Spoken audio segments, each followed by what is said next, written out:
Bonjour à tous et bienvenue pour ce nouvel épisode du Point Technique. À titre d'information pour les personnes qui regarderont cette vidéo dans le futur, cet épisode a été monté durant le confinement du Covid-19 en 2020.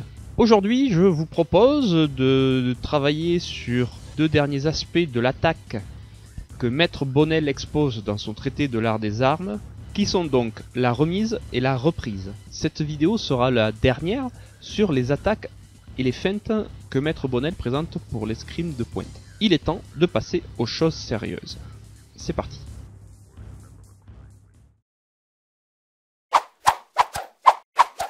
Remise et reprise.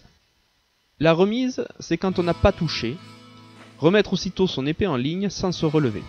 La reprise, c'est continuer l'attaque étant fendu quand on ne voit pas venir la riposte. Cela s'appelle aussi redoubler.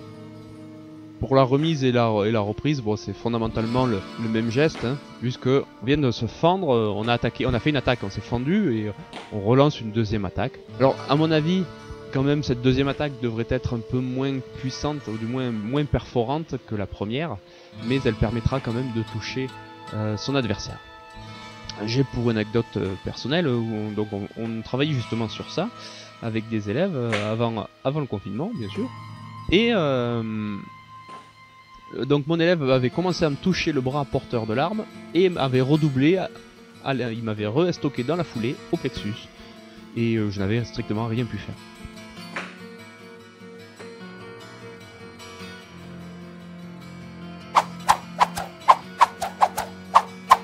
Coup de temps et coup d'arrêt. Le coup de temps est un des plus beaux des armes quand il est bien exécuté, est un coup d'arrêt droit porté à l'adresseur pour l'arrêter dans l'exécution de sa feinte ou de son attaque réelle. Il se fait de pied ferme ou en se fendant.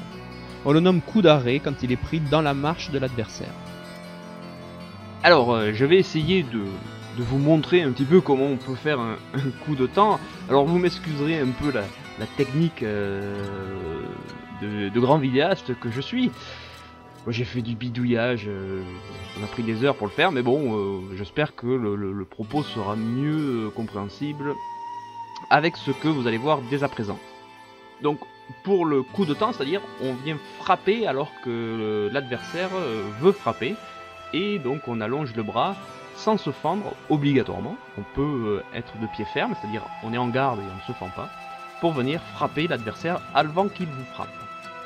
Donc c'est ce que vous voyez actuellement sous vos yeux.